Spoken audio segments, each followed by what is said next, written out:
Hello my dear friend, कैसे हैं आप लोग? अच्छे ही तो होंगे, बिल्कुल अच्छे होंगे। आई होप कि आप अच्छे हों भी। चलिए तब तो मैं वेलकम भी कर देता हूं आपका। You are most welcome your on channel study Costa. तो चलिए देखते हैं, आज हम लोग 6.5 का क्वेश्चन नंबर 6 करने जा रहे हैं। देखते हैं क्या है इसमें कि ABC N equilateral triangle of side 2A, find of its altitude. कह रहा है कि एक इक्विलेटरल ट्रायंगल से यानी कि समबाहु त्रिभुज है जिनकी भुजाओं की लंबाई 2A है, तो सिद्ध करना या बताना है आपको कि इसके जो एल्टीट्यूड की लेंथ आपकी कितनी होगी। तो चलिए करते हैं। गिवन है यहाँ पर ABC, आपको इक्विलेटरल ट्रायंगल लिख देते हैं। गिवन क्या है कि ABC is an equilateral triangle, यानी कि AB equal to BC equal to CA equal to 2A। Find out, क्या फाइंड आउट करना है कि अल्टीट्यूड कितनी होगी, प्रूव भी करना है। तो कर देंगे, कितना आता है। अब यहाँ पर क्या करें, कुछ समझ में नहीं आ रहा है। नहीं से चलिए आ जाए। देखिए तो क्या करना है इसमें हमको, कंस्ट्रक्शन। क्या करेंगे? कंस्ट्रक्शन करेंगे जनाब।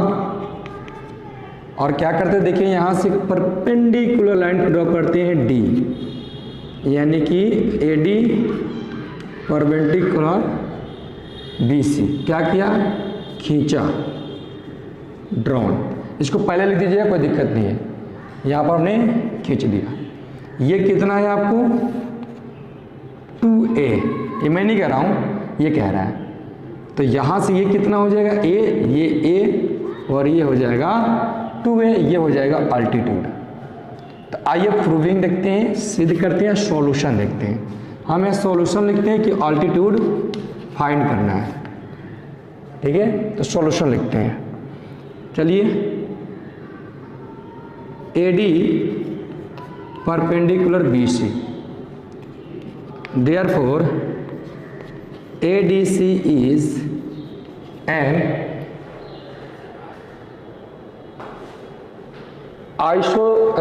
an right angle triangle हुआ। तो by Pythagoras theorem. Pythagoras theorem में क्या करेंगे हम लोग? हाइपोटेनियस का स्क्वायर, परपेंडिकुलर का स्क्वायर, बेस का स्क्वायर। 90 के सामने AC है तो यहाँ पर AC हो जाएगा। ट्रायंगल कौन सा लिया है हम लोगों ने? ADC। तो ADC को ही देखेंगे, इस वाले को। AC square equal to AD square, और यहाँ पे हो जाएगा आपको DC स्क्वायर। AC स्क्वायर का मतलब हो गया आपको 2A स्क्वायर। AD हमें मालूम नहीं है, ये तो फाइंड करना है। AD स्क्वायर कर दिया, इसको कर दिया स्क्वायर। ये हो गया 4A square equal to AD square plus A square. 4A square minus A square, इधर लिख दें। 4A square minus A square equal to AD square. 3A square equal to AD square, under root 3A square equal to AD। यानी कि AD equal to, देखिएगा square में से A हट जाएगा, सॉरी A से स्क्वायर हट जाएगा, अंडर रूट 3 आ जाएगा। तो यहाँ पर आ गया अल्टीट्यूड इक्वल टू A√3, ठीक है। Similarly we can find other altitude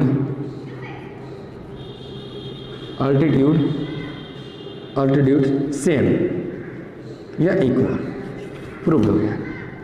देखिए कितना आसान था आपके सारा सवाल, ध्यान रखेंगे। देखिए सारे साइड तो इक्वल है, तो परपेंडिकुलर इस पर ड्रॉ किया है आप, उसी तरीके से यहाँ से यहाँ परपेंडिकुलर ड्रॉ कर सकते हैं। तो उस कंडीशन में जो भी होगा, जैसे AD लिखा हमने, यहाँ BE लिख देंगे तो BE निकल जाएगा, वो अल्टीट्यूड हो जाएगा आपके किस पर, AC पर, कहाँ से, B से। और इस तरह C से AB के ऊपर कोई परपेंडिकुलर लाइन ड्रॉ कर देंगे सेम इसी तरीके से, तो वहां से भी फाइंड कर सकते हैं। और तीनों के तीनों एक ही जैसे आएंगे, इसीलिए हमने एक ही बार आपको निकाल कर दिखाया। और सिमिलरली हम लिख करके सवाल को सॉल्व कर लेते हैं और लिख देते हैं। इस तरीके से आपका यह सवाल सॉल्व हो गया। आई होप कि आपको समझ में आया होगा, बिल्कुल आया होगा। Thank you.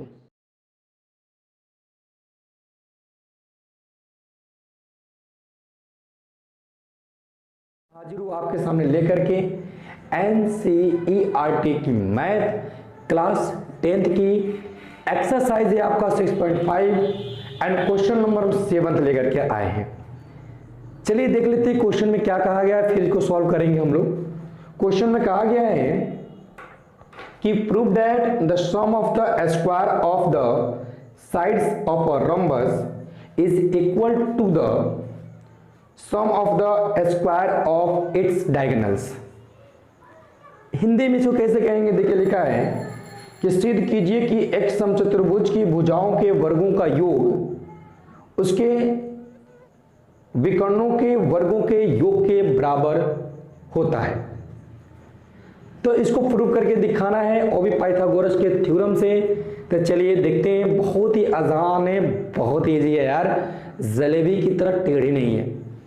देखिए ABC हमने यहाँ डायग्राम बना रखा है, जो आपका एक रंबस है यानी समचतुर्भुज है, यानी कि एक वर्ग को थोड़ा तिरछा कर देंगे तो वो बन जाएगा आपका यहाँ पर रंबस। इनकी चारों भुजाएं आपस में बराबर होती है। विकर्ण है यहाँ पर AC और DB, जो कोना है, इन कोनों को जो मिला देंगे रेखाएं, वही रेखा जो है आपका यहाँ पर विकर्ण यानी कि डायगोनल कही जाएगी। इनकी चारों भुजाएं बराबर होती है। और ये भी ध्यान रखिएगा, जो डायगोनल एक दूसरे को जहां पर भी काटते हैं, इस फिगर में देखेंगे तो O पर काट रहे हैं, तो इन दोनों को बाइसेक्ट भी करते हैं, यानी कि AO और OC आपके इक्वल होंगे, OB और OD भी आपके इक्वल होंगे। और ये भी ध्यान रखिएगा कि जब काटते हैं तो 90 डिग्री पे एक दूसरे को काटते हैं, यानी कि यहाँ पे जो एंगल बनेगा वह 90 डिग्री का ही बनेगा चारों के लिए। तो इसी चीज को देखते हुए, इस दिमाग में रखते हुए अब सवाल को हम लोग सॉल्व करते हैं, देखते हैं। सबसे पहले क्या लिखते हैं, याद है ना, बिल्कुल याद है यार, वो है आपका गिवन। तो सबसे पहले हम यहाँ लिखते हैं गिवन। गिवन में क्या है ये ध्यान दें कि ABCD इज अ रंबस। जैसे हमने रंबस कह दिया तो ज्यादा लंबा ना लिखने की जरूरत है, यहाँ पे सीधे लिखेंगे AB equal to BC equal to CD equal to DA, इस तरीके से लिख देंगे। एंड AB लिखेंगे कि AO equal to OC and OB equal to OD, और angle AOB equal to angle BOC equal to angle COD equal to angle DOA equal to 90 degree. कैसे, तो बाई प्रॉपर्टीज ऑफ रंबस। ये मैं कहाँ से लिख रहा हूँ, तो जो समचतुर्भुज के गुण होते हैं, जो आपको रंबस की प्रॉपर्टीज होती है, उसके अकॉर्डिंग मैंने इसको लिखा है। मैंने आपको पहले भी बता दूंगा, चारों भुजाएं बराबर होती हैं, डायगोनल एक दूसरे को परपेंडिकुलर बाइसेक्ट करते हैं, यानी कि AO equal to OC, OB equal to OD, इस तरीके से। अब सारी चीजें हम लोगों ने बना लिया है। इसके बाद क्या लिखेंगे हम लोग, प्रूव दैट। तो उसको लिख दें प्रूव दैट। क्या प्रूफ करना है, तो चारों भुजाओं का वर्गों का सम, यानी कि AB square plus BC square plus CD square plus DA square किसके बराबर होगा ये?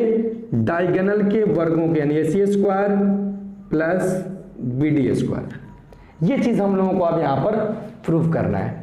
इसके बाद क्या डालते हैं, क्या डालते हैं, क्या डालते हैं? आइसक्रीम नहीं यार, इसके बाद डालते हैं कंस्ट्रक्शन। बट कंस्ट्रक्शन की नेसेसिटी होती है तभी तो डालेंगे, तो यहाँ पे कंस्ट्रक्शन की नेसेसिटी नहीं है, इसलिए यहाँ पर हम लोग कंस्ट्रक्शन नहीं लिखेंगे। तो फिर क्या लिखेंगे? वो लिखेंगे प्रूफ, यानी कि हिंदी में कहें तो प्रमाण। तो लिखते हैं यहाँ पर प्रूफ, ठीक है। तो क्या करते हैं इसमें देखिएगा, सब कुछ बता दिया, सीधे लिखते हैं टेकिंग ट्रायंगल AOB। हम इस ट्रायंगल को यहां पर ले लेते हैं AOB को, ये आपको राइट एंगल ट्रायंगल है, तो लिखेंगे it is a right angled triangle, therefore by Pythagoras theorem, by Pythagoras theorem. Pythagoras theorem आपको क्या कहता है? अगर कोई राइट एंगल ट्रायंगल है तो उनके हाइपोटेनियस का जो स्क्वायर होगा अदर टू साइड के स्क्वायर के सम के इक्वल होगा, यानी हाइपोटेनियस का स्क्वायर इक्वल टू परपेंडिकुलर का स्क्वायर इक्वल टू बेस का स्क्वायर। ये चीज है हमारे पास। तो यहां पर हम इसी चीज को लेके थोड़ा सा लिख लेते हैं और देख लेते हैं क्या हो सकता है। देखिए यहां पे लिखते हैं हम लोग, तो इसमें देखिए 90 ये है, इसके सामने ऊपर जो साइड है AB, ये बन जाएगा आपको हाइपोटेनियस, यानी AB स्क्वायर इक्वल टू, अब ये बन जाएगा AO स्क्वायर और OB स्क्वायर इक्वल टू इतना। सिमिलरली अब यहां से आपको ज्यादा कुछ करना नहीं है, सिमिलरली इन ट्रायंगल कौन कौन से? तो देखिए BOC, इस वाले ट्रायंगल COD, ये वाला, एंड ट्रायंगल DOA, इस वाले ट्रायंगल में लिख सकते हैं हम लोग। क्या लिख सकते हैं? देखिए थोड़ा सा यहाँ खींच ले लाइन, क्या लिख सकते हैं वहां पे? इस चीज के बारे में थोड़ी सी बात कर लेते हैं कि मैक्सिमम हम लोग क्या क्या लिख सकते हैं। देखिए पहला ट्रायंगल BOC लिखा है, तो यहां पे हो जाएगा आपका BC square equal to OB square plus OC square, equation number second. दूसरे में हो जाएगा आपको DC स्क्वायर या CD स्क्वायर भी लिख सकते हैं, OC square plus OD square, equation number third. और इसी तरीके से आपको दूसरे में लिख सकते हैं AD square equal to OA square plus OD square, equation number आपको 4, यहाँ पे हम लिख सकते हैं। अब क्या करिए कि सारे इक्वेशन को ऐड कर दीजिए। LHS पहले वाले में है आपका AB स्क्वायर, दूसरे वाले में है भैया BC स्क्वायर, तीसरे वाले में CD या DC स्क्वायर, चौथे में AD square is equal to, इसमें लिख लेते हैं, ऐड कर लेते हैं सारे चीजों को। अब यहां पर हम लोग देखते हैं जो गिवन है, इस चीज को ध्यान से देखिएगा। इसमें आपको दे रखा है कि जो आपका AO है वो OC के बराबर है, AO और OC बराबर है, तो इसकी जगह पे हो जाएगा AC स्क्वायर। यहां हम लिख भी देते हैं, बट AO बराबर AC अपॉन 2, ठीक है। और यहां हम लिहाज देते हैं, but OC is equal to AO बराबर AC by 2 and OB is equal to OD is equal to BD by 2। ये हमने लिख दिया, सही रहेगा, सही है इस तरह के लिखना। अब हम क्या करते हैं कि इस चीज को ला करके यूज कर लेते हैं, यहां पर इस जगह पे यूज कर लेते हैं।